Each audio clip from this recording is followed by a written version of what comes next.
semesters of being a core track, 3 semesters of being a core track member to receive your SNA cord when you graduate. And so all of that's pretty much the same. If you're confused about it, the membership requirements are on the slide and on our website and tcusna.com. But also the only other thing that's changed is dues are now $30 a semester. I kind of have a blurb there of why that has changed, and I think Bailey will touch on it too. Basically, we changed the dues to 20 a year because of COVID, because we didn't have to pay for as much as an organization.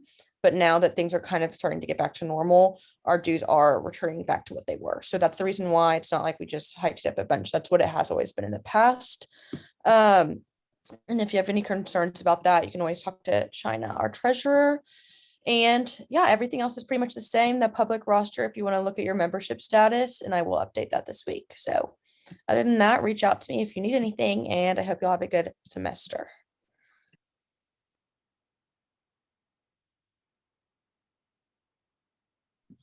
Okay, guys, so welcome back. I'm going to start sending again. I know everyone's probably getting a little sick and tired, but I'm sending the official group me for people that if you guys aren't in it, this is all official things that are coming from officers, stuff if you're hearing from me, maybe things about tutoring, things about like our service opportunities. If you have questions about like membership, Maddie will be sending like the roster, things like that inside. Also, if you want to take a picture, if you haven't seen this tutoring schedule, don't be afraid to ask for help. Everybody in nursing school needs it every once in a while. And then also I'm going to be sending a form about what you guys want to see from us. I know that I sent this out last semester as well. But I just want to make this like the best experience for you guys, whether you guys want to see more of us, less of us, whatever this could be. So what I just sent in the group now was the fun group me. And the fun group me, I don't know if I touched on this, but this is like if you guys are selling nursing school textbooks, scrubs, asking questions about classes, if you need help with like studying tips, flashcards, Quizlets, literally anything like nursing 101. This is the place for it. And then the official one should pretty much only be officers, or if you have like a really specific like SNA question.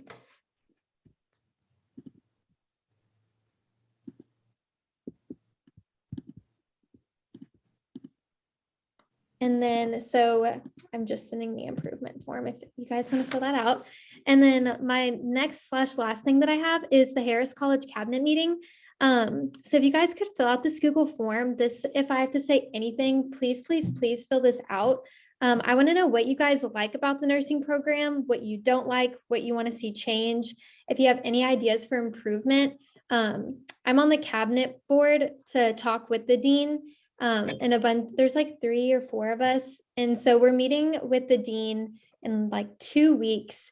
And so I want to be able to take feedback that you guys have and not just my ideas, just to hear from my peers of all ages so that everyone is represented in different cohorts, different age groups, guys, girls, maybe if you transferred in, just literally anything.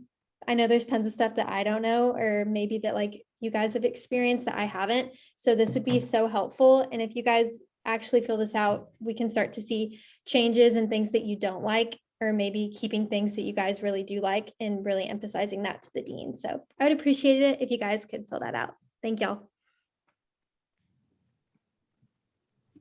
Okay, also real fast, sorry, Mackenzie, I forgot to add that. So I know in the past we had 2 different forms. You submitted one for dues and to submit point opportunities, but now you don't need to submit a form for dues. I'm going to just go through the Venmo, so you don't need to worry about that. So now the only form you have to submit is to submit your 2 point opportunities. If you are submitting multiple at once, just do them in separate forms. It just makes it easier for me. And I think that's that. All right. Hi, everyone. I hope that everyone's having a good start to their semester, and all you ones are ready for our exam tomorrow. Look out for care package information. The first thing that will be going out is a letter to parents of every member. So I will make sure to announce when that goes out, but that's all for me.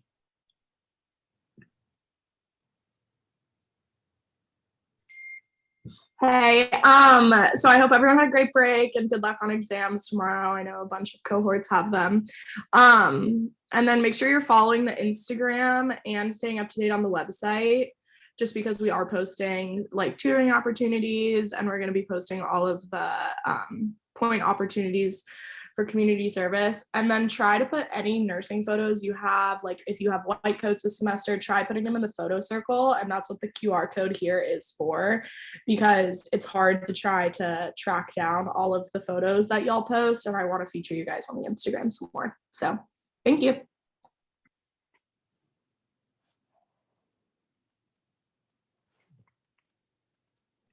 Hi, everyone. Welcome back. Hope y'all had a great break and are ready for a new semester. So our point opportunity for this month, you might have already seen the boxes are already out in Bass, is a warm clothes drive for the Tarrant County Homeless Coalition. So from today till next Monday, there are going to be donation boxes in the Bass atrium and then outside the nursing office, which is Bass 3136. And you can donate new, preferably new, not like used stuff. So new gloves, mittens, scarves, blankets, sweaters, any other warm types of clothing.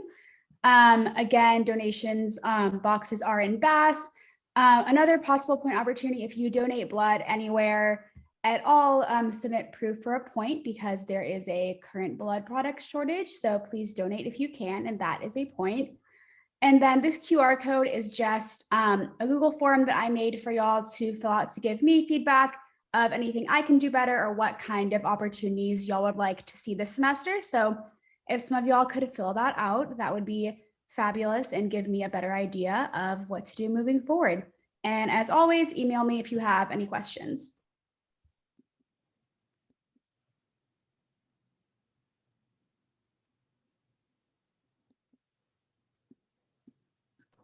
Hi, everyone. Thank you to everyone who ordered merch. We sold over 450 items. And then our third and final merch pass out time will be this Wednesday in Bass from 4 to 6.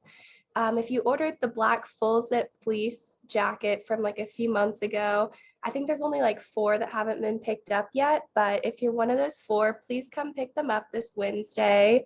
And then also the white sweatshirts are in. I know with like the first group of pass outs, I didn't have them quite yet, but I do have them now. So if you ordered one of those and haven't gotten it yet, please come Wednesday.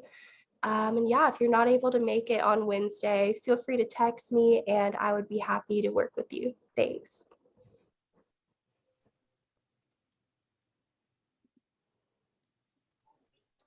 Okay, hello everyone. Sorry if it's a little loud. I'm in the Bluetooth. So it's $30, like Maddie said, for this semester of SNA. I do believe that we're still doing a scholarship. So if you feel like $30 is a lot for you, look out for the information about that. And then we already kind of talked about why we're like up it, or how it's always been that price and things. If you have any ideas for profit shares that you want to see, or like any fundraising ideas that you think would be good, text me. That's my phone number up there. And so this is something that a nursing student, Christina, kind of texted me about and was like, sorry, scan the QR code, and it's like a Google Doc where you can add things about certain classes. So any study tips, any like comments or questions that you have. I think it's a good way for people to like get general tips. And then it has like from pre-nursing all the way till senior twos. So then senior twos can, add what they want. So yeah. Also, I just want to hop in, and say that I know I didn't address this earlier, but if you guys received the scholarship in the fall semester, this is going to go ahead and cover you guys in the spring as well. I'll send an email, like an official one, in case people aren't on the meeting. But if you guys did receive the SNA scholarship in the fall, you do not pay dues this spring. So hopefully that makes sense for those of you who did receive the scholarship. And then also the price is going up. The reason for like each semester is we're trying to do more in person and like in-person things, in-person activities. So I know last semester, even with COVID, we kind of started doing the SNA study day. So we had like energy drinks, cookies, pizza. We had tons of stuff all day that cost a lot of money to fund. And so if we start having in-person meetings again, which we're hoping to, maybe after this first meeting, that will cost money to have food at each meeting. If we do another SNA study day, that'll cost money. And then we're also trying to have like little extra activities, like having coffee tabs around like midterms, finals. So that's why we're upping the price and doing it per semester, is so that we can offer you guys more things and make SNA feel more inclusive outside of just having meetings and just getting points, so that it's something that's more fun for all nursing students. So I hope that makes more sense to you guys. And if you guys have questions about this, seriously, reach out to any of us on exec and I would be happy to talk to y'all about it.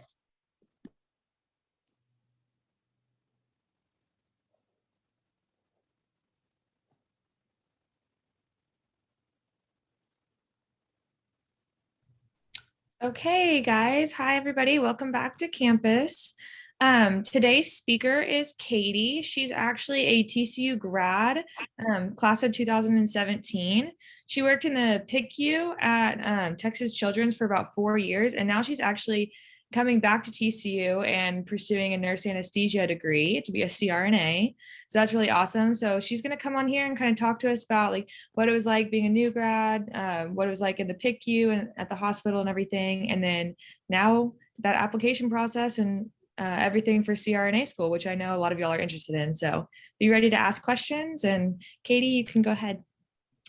Okay. Hey, everybody. I'm going to try to figure out if I can share my screen to maybe show a PowerPoint.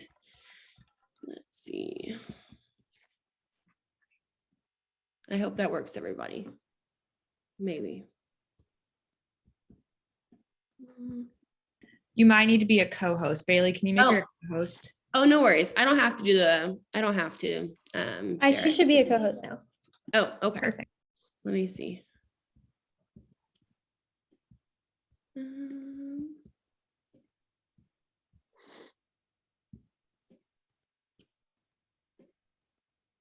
Oh, I don't know. This is getting too complicated. I haven't done this before. It's no big deal. Okay. Hi, everybody. Like she said, my name is Katie. I graduated from TCU back in 2017.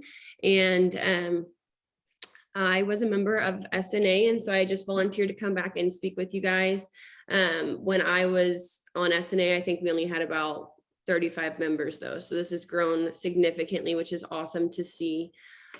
So graduated back in 2017. Miss Fife was actually my first ever clinical instructor that I ever had at TCU.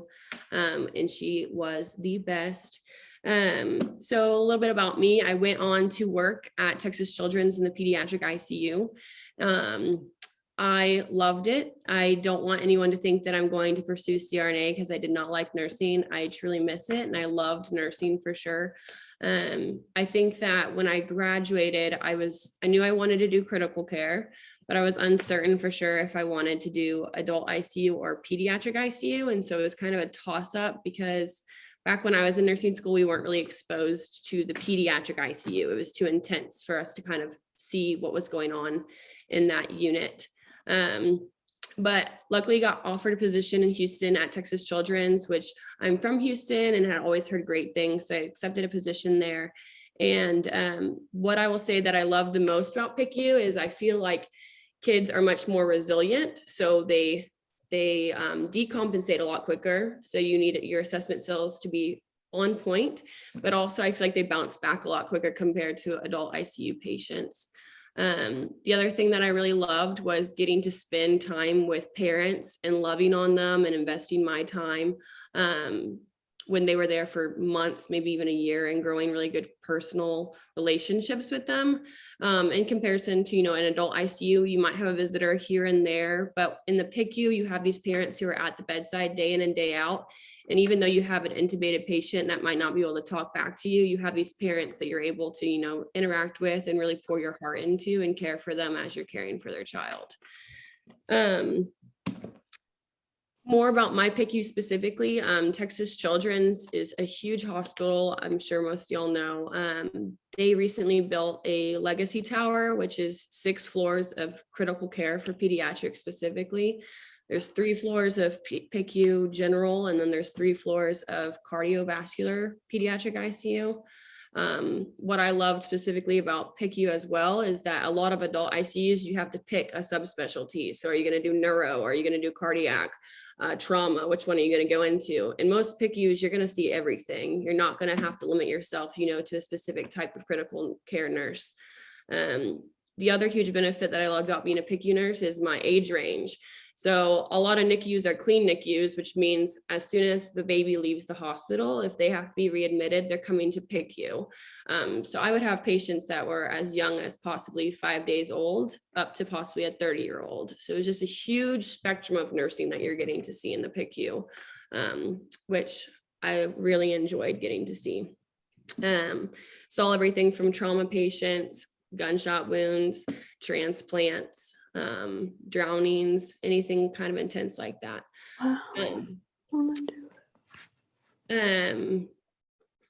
Kind of going forward, some tips for success that I think are great for new nurses to know. Be a sponge. I heard that on my first day, and it honestly meant a lot. Learn as much as you can. Go around asking questions. If you see a machine that you don't know what it does, don't be afraid to ask about it. Even if you're day one, if you don't know what something is, ask the questions. Another huge point is no question is a dumb question. No one should ever get mad at you for asking a question as a nurse. I know personally, it would be more frustrating for all the staff that was experienced if a nurse didn't ask a question and went ahead to make a mistake.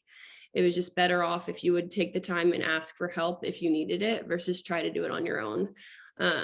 You can make some really big errors by thinking you've got it covered, and it only takes a couple seconds to ask someone to double check and just go over something with you before you jump into it. Moving kind of forward to how I ended up in CRNA school. I kind of applied on a whim, to be honest with you. Like I said, I loved nursing. I loved being a PICU nurse. There was nothing wrong with it. I kind of was just like, well, let's see if I can get in. That was kind of how I started. And I was just like, let's see if I can get in. And if I get in, I'll make a big decision on if I'm ready to leave bedside or not.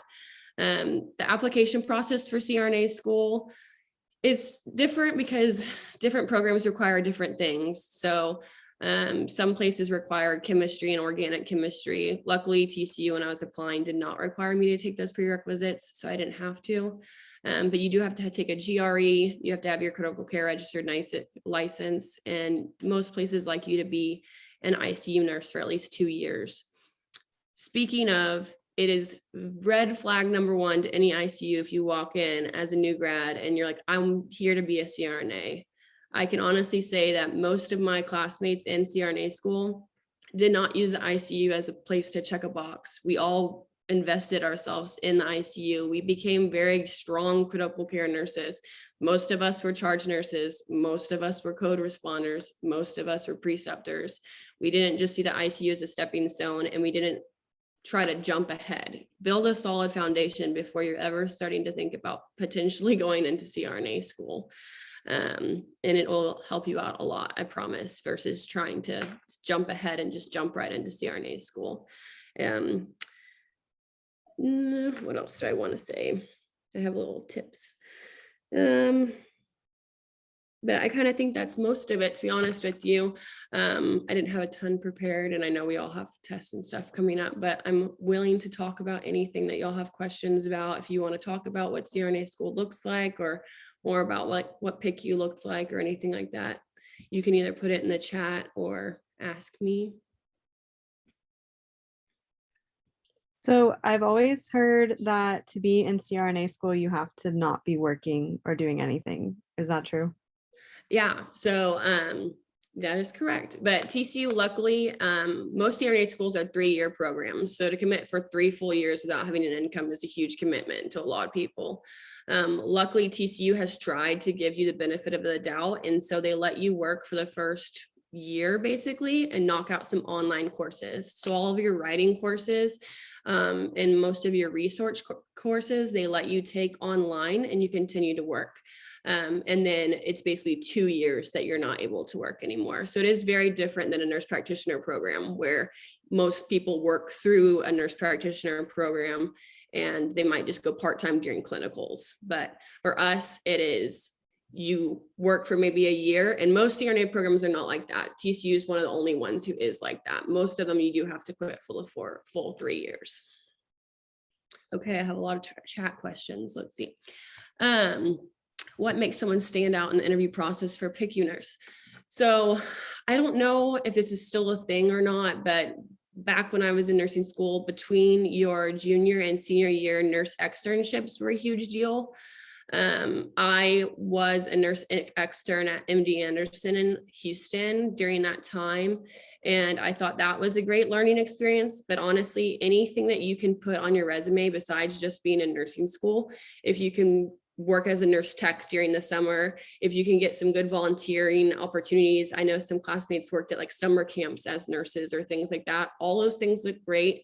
And then another huge thing that I would say is look like a well-rounded student. It's very hard for applicants when you're applying. If you just had a 4.0, but you weren't involved in any clubs or you didn't have any extracurriculars, it's hard for them to tell if you balanced your schedule or not, if you were just only in school kind of thing. So I think being a well-rounded student with some other stuff thrown in there really helps you stand out.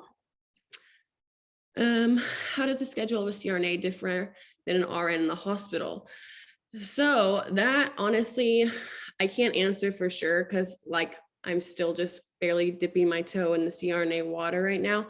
But RNs, most of them work 312s. I worked night shift all 4 years that I worked. So if you're working like in PACU or somewhere like that, you might work more of like 5/8s or something like that. But for the most part, nurses work 312s. From what I understand, CRNAs, they could work the same schedule. They could work outpatient and work just Monday through Fridays, kind of like plastic surgery centers, colonoscopy, GI things. It kind of varies a lot. It just kind of depends on what you're going into. Versus on the other extreme, you could be OB anesthesia, where you work 24-hour on calls, just waiting to see if someone goes into labor and you're doing epidurals. So it just kind of depends what kind of CRNA you're going into. There's just a huge spectrum, and that will change your hours a lot. Hard to get a job at Texas Children's right out of college.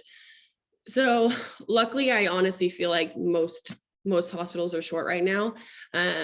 We were hiring a lot when I graduated, and I know that they're still hiring GNs for sure. Every semester, it sounds like they have a pretty solid GN class entering the PICU. So I don't think that there's crazy limitations on job opportunities, but I would say that Texas Children's is pretty competitive on the GPA standpoint of it all. What made you pick PICU over other specialties? Yeah, so honestly, like I said, I knew I wanted to do ICU nursing. I applied to adult ICUs and to PICUs. I did my capstone my senior year in an ICU. It was actually an adult ICU. And honestly, I just really feel like you'll get a vibe for a unit when you're doing your interview process. Like I can't sit back and say, oh, I for sure wanted PICU versus an adult ICU. I really was in between two of them, adult versus pediatric. But just really do a good unit tour, try to figure it out. My hospital also let me shadow in the PICU because like I said, I had never even put my foot in a PICU during nursing school. So if you don't have much PICU experience, ask if maybe you can come walk the unit for a couple hours or anything like that. Other requirements for applying to CRNA school. You have to have a GRE score, so you have to take that test. I took a prep course before I took that test. But again, I didn't start any of this until after I had worked in the ICU for 2 years. But you have to have a GRE score. You have to have your CCRN, which you can't even sit for until you have a certain amount of critical care hours as an ICU nurse. And then a lot of programs require chemistry and organic chemistry, and then a certain GPA, of course, as well for CRNA school. Why did I just apply for CRNA school versus NP school? For me, it was more about autonomy. So as an ICU nurse, like I love ventilators and drips. And as a CRNA, that is what you do. You manage the patient. if you think of it this way, the surgeon is focused in on their area. They're focused in on doing a knee replacement. They might be looking at the vitals, they might not be looking at the vitals, but as a CRNA, your job is controlling everything else. You're the one looking at the vitals, you're the one controlling the blood pressure, you're the one running your drips, your ventilator, all those things. And after working in the ICU, which was such drip heavy, ventilator heavy, that route spoke more to me than a nurse practitioner who's more like diagnostic. But I know plenty of people who do the nurse practitioner route and they love it. It was just more it matched more with my ICU experience than it did anything else. Applying to MD Anderson, awesome. I loved it. It was very different than anything I had done before, because again, we don't get much, well, when I was in nursing school, didn't get much experience with cancer patients. I worked on the leukemia unit. I was exposed to a lot. They kind of treat you not like a nurse tech and more like a nurse student. I was able to give drugs. I was able to kind of walk around and assess patients, all those things. And I thought it was a great experience. Several people went on and accepted jobs after that externship as well. So I thought it was a great foot in the door, and any work experience you can get is good experience. And that kind of goes into the externships. So I think that, and again, this was 8 years ago almost, but basically most externships want you to at least be a junior and have had like one solid year of nursing school before they'll let you apply. But it's kind of like an intensive clinical experience. You get assigned to one nurse, and I worked with her all through the summer. And as I worked with her through the summer, she was able to trust me more versus just when you go to one clinical for one day, that nurse doesn't really know what you can do or what you can't do. The benefit of an externship was she grew with me through those 3 months. So by the end of it, she trusted me, to hang blood products, to do more intense things, which is sometimes hard to get your hands on in nursing clinicals when you're just there for 12 hours and they don't really know you and you don't really know them.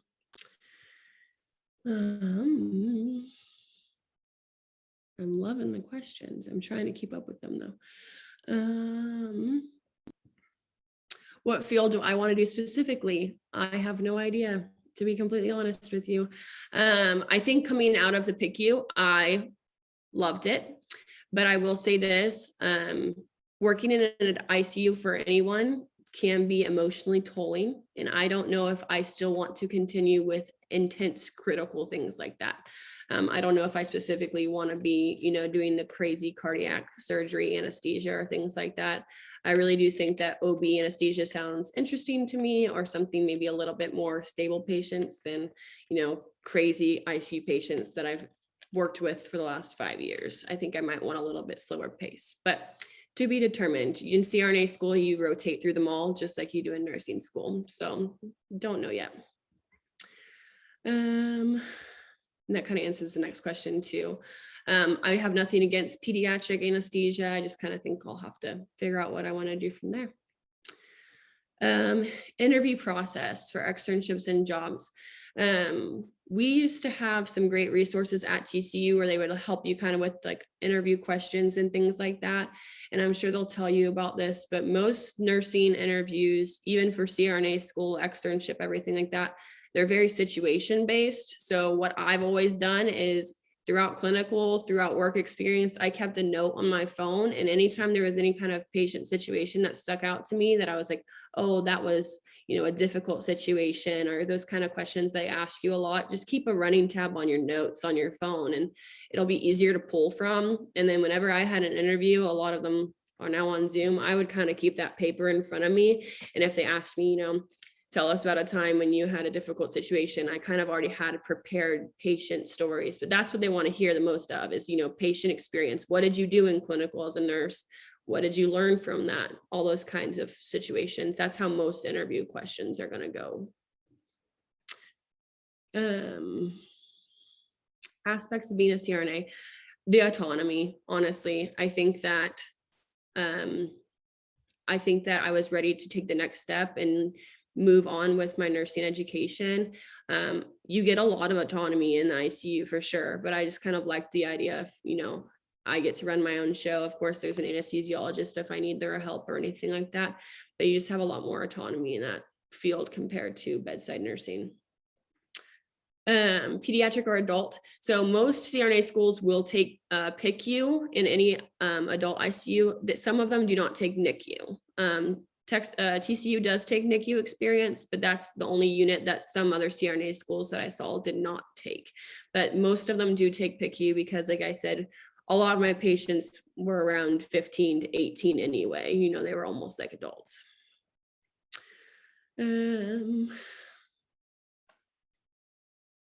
Since chemistry courses are now required. I would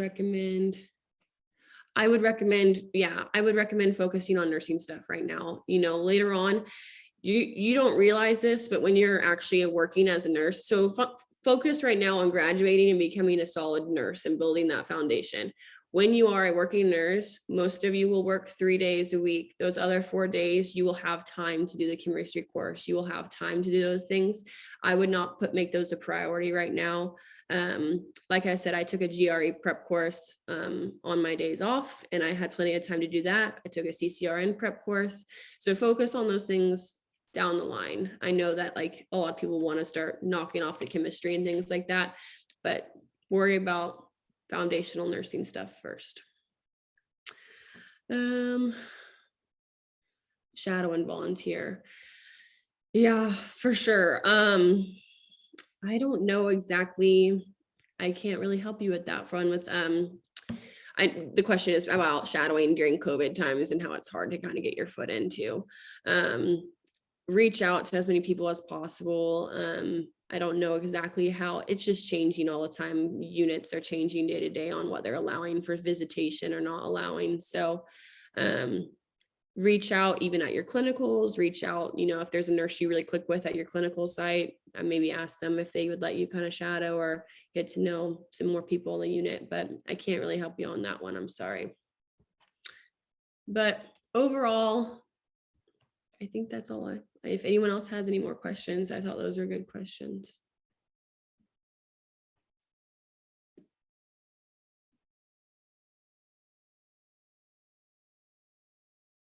No.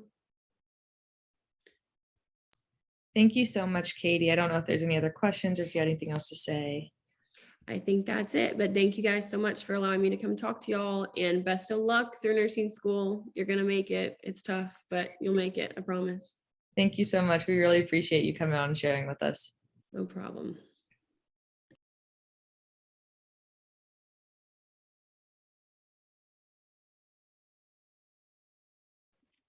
Okay, good evening, you all. Me again. I wanted to be a little different this week and do a riddle for your raffle prize. So guesses in the chat, please.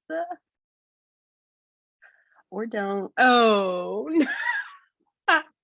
no one can type in the chat. Unmute. You have to unmute. If you want the gift card, unmute. Go.